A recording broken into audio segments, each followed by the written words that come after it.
On Friday night in South Bend, Indiana, it is the Indiana State Championship between the number 10 seed, the Indiana Hoosiers, 11-1, of course, coming out of our beloved Big Ten. They go to South Bend, Indiana, to take on the 7th-ranked Notre Dame Fighting Irish. Notre Dame is a 7.5-point favorite, 8 p.m. Eastern.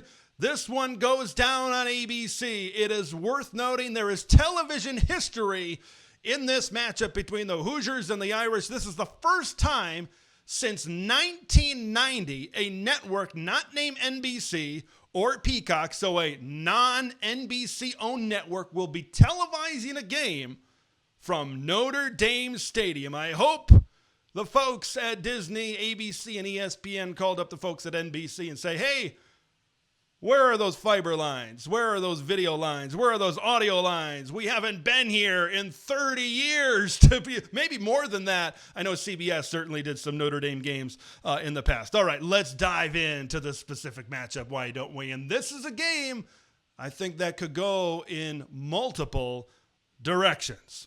Can the Hoosiers hulk up against the Notre Dame run game? Now, Indiana has a pretty good run defense themselves, but first, let's talk about this great Notre Dame run game. Of course, it all revolves around Jeremiah Love. Look, you know your run game is balanced. You know your run game is deep when a guy like Jeremiah Love is not a 1,000-yard rusher. Now, he got banged up in that game against the USC Trojans. Listening to some Notre Dame podcasts, reading some Notre Dame sources, it appears that Jeremiah Love should be ready to go with the 3 weeks of rest leading into this game against the Indiana Hoosiers. So Jeremiah Love is going to be ready to go. Of course, you got Jadarian Price in that run game as well. You got the quarterback run game, of course, with Riley Leonard. This is going to be the biggest challenge for Indiana's great run defense all year long. Statistically, it doesn't get better than the Indiana Hoosiers when it comes to defending the run. They are number one. Indiana is number one in college football against the run this season. They've got some stats to back it up. They're the only team in college football to give up less than 1,000 yards as a team. They've only given up 850. They are the only team in college football to allow less than 80 rushing yards per game, and they're giving up 70.8. This is as good as it gets.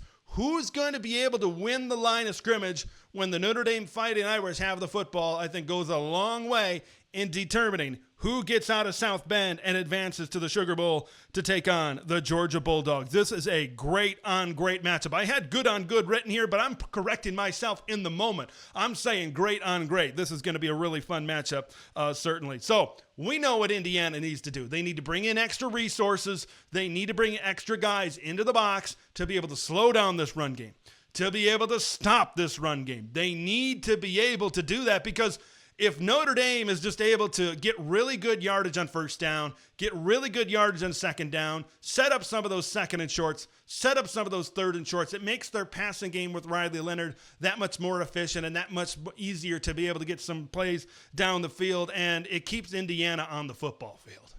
It keeps Indiana on the football field. It keeps them tired. Like if you're Indiana, you can't have those drives where it's 6 minutes at a time. It's 7 minutes at a time, and you can't have Notre Dame create some of those explosive run plays because if that happens early on in this football game, it could, not saying it will, right? We'll get to some of these more of these scenarios here in just a little bit, but it could be a long night for this Indiana Hoosiers football team. Now, when you look at Indiana and how they faced against maybe two of the better rushing attacks that they faced in the Big Ten this season, that being the Michigan Wolverines and the Ohio State Buckeyes. Now, Michigan rushed 34 times for 69 yards. So that's a low yards per carry. They did pretty good there against Michigan, allowing just 15 points in that football game. How about Ohio State? They rushed 29 times for 115 yards. Of course, we know the story in that game against the Buckeyes. Special teams mistakes, turning the football over, giving Ohio State an advantageous situation to be able to put more points on the scoreboard. So the question is for Indiana. Can they play well enough on first down?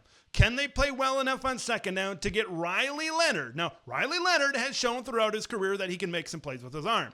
But can they get them consistently into those third and longs where they got to convert it time after time after time. Like, you get multiple third and longs on one drive. How many of those are Notre Dame going to be able to convert? How many of those consecutively can they convert in a given drive to be able to keep on moving that football down the field? That's going to be the big question in this game for Indiana. And then on the back end, their secondary certainly has to play well in those matchups against the Notre Dame Fighting Irish. So we know that is a huge, an absolutely huge point to start things off. Now, the second point, can Indiana's offensive line block Notre Dame up front?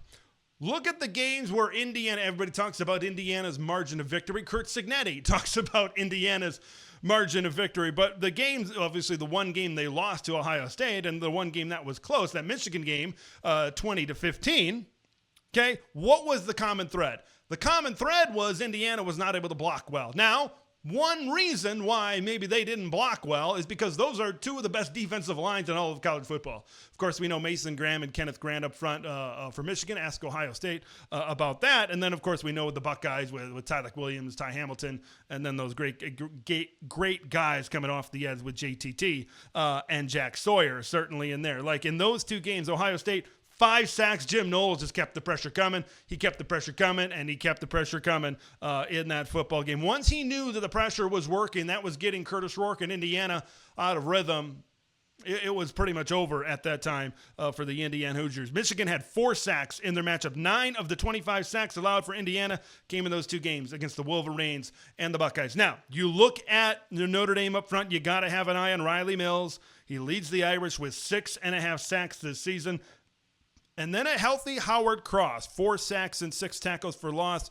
If he can be a big part and he gets back fully healthy, he's going to be an impact player, certainly up front. Notre Dame, 30 sacks this season. That's 37th in the country. For reference, Michigan have 31 this season. So Notre Dame and Michigan kind of in the same type of ballpark over there. Now, the big question has to be, how can Indiana, right, if they're not completely outstanding, which I don't expect them to be against this Notre Dame front, and if they're not able to block consistently and have a dominant performance up front, how do you kind of neutralize that? Of course, getting things involved with a good run game, the delay game, right? Running back draw plays, and then a screen game as well. So, and then you need to be able to block on the perimeter certainly as well. It all comes down to blocking and tackling, right? That's football in a nutshell. It always comes down to that, especially football in this type of northern type of atmosphere, which I'm certainly excited about as well. So Mike Shanahan and Kurt Signetti, I think, have to be strategic in how they call maybe some of these lateral plays at certain points in time. So there's that certainly as well. Look, I think there's a chance that they can open this thing up through the air. Like, look at, Notre Dame. Everybody talks about Indiana's schedule and how it hasn't been that great. Look at Notre Dame's schedule.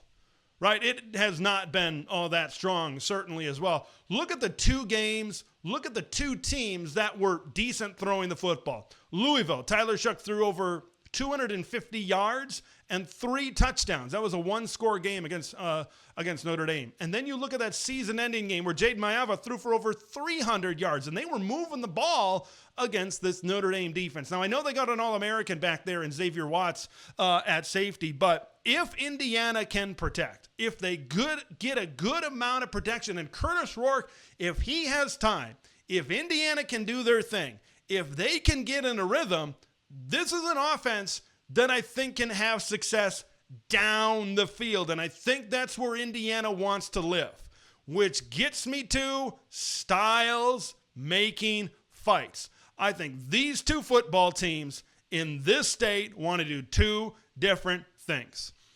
If this game is a classic cold weather, Big Ten, physical, run the football type of game, that plays well into the hands of the Notre Dame Fighting Irish. And if that's the way that this game trends, Notre Dame is going to win the football game. But if Indiana is able to contain the run game, if they are able to get Kurtis Rourke going, if Elijah Surratt and some of these other weapons on the perimeter get going and they're able to create explosive plays down the field, maybe turn this thing into an up and down track meet, that favors the Indiana Hoosiers specifically. So I think that this game could certainly go in many directions. Which way do I think it will go? Well, I think it's going to meet somewhere in the middle for both teams. I don't think Notre Dame's going to run for 300 yards in this game. I also don't think Indiana's going to throw for 300 yards in this game. I think both teams are going to have their success in spots. Prediction time. I've got Notre Dame winning this one close. Irish 27, Indiana 24. I could see this game as a defensive battle. Could I see it 20-17? Could I see it 17-14, a Notre Dame type of game? I could see that. But we've also seen Notre Dame score a lot at times. Look at that last game against USC, where they were able to go up and down. They were able to match the USC Trojans. Like, if this does turn into a track meet, Notre Dame, even though that does favor Indiana, Notre Dame has shown the ability to respond in that type of atmosphere, in that type of game. But I could see this one being high scoring. I could see it being low scoring. But man, at Notre Dame, just Marcus Freeman just coming off that contract extension. Notre Dame's a very fundamentally sound team. And I love the way Notre Dame plays the game of football. I think the Irish squeak by, and my prediction has Indiana's season falling short against the Notre Dame Fighting Irish. Thanks for watching Big Ten Ted, where it's all Big Ten all year long. Make sure to like the video to spread the word of Big Ten Ted to the masses, and subscribe to the channel for updates on Big Ten content that drops every day.